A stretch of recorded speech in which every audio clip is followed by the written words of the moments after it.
Mycorrhiza slurry बनवणार आहोत. तर ही कशी कोणत्या पद्धतीने बनवायची, तर आपण 100 ग्रॅम टाटा रॅलीज या कंपनीचा मायक्रोरायझा घेतलेला आहे. म्हणजे तुम्ही कोणत्या कंपनीचा मायक्रोरायझा घेऊ शकता, ते घेतलेलं आहे. त्याच्यानंतर आपण दही घेतलेलं आहे आणि 20 अंडे घेतलेले आहे आणि सेंद्रिय गुळ घेतलेला आहे. सर्व टोमॅटो पिकासाठी म्हणजे सगळ्याच पिकांसाठी आपण वापरू शकतो. सगळ्यात पहिल्यांदा आपल्याला मायक्रोरायझा आपल्याला 150 लिटर पाण्यामध्ये ॲड करायचं आहे.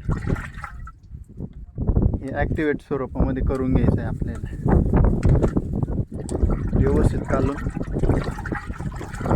पूर्ण सेंद्रिय हा आपण याच्यात मिक्स करणार आहे. हा पावडर म्हणजे पावडर फॉर्ममध्ये व्यवस्थित आपण हा गोळ याच्यात टाकून घेणार आहे.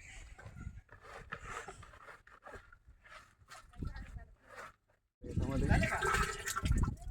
अशा पद्धतीने सगळ्यात शेवटी आपण अंडी टाकणार आहे. आपण जे गावठी कोंबडीचे अंडे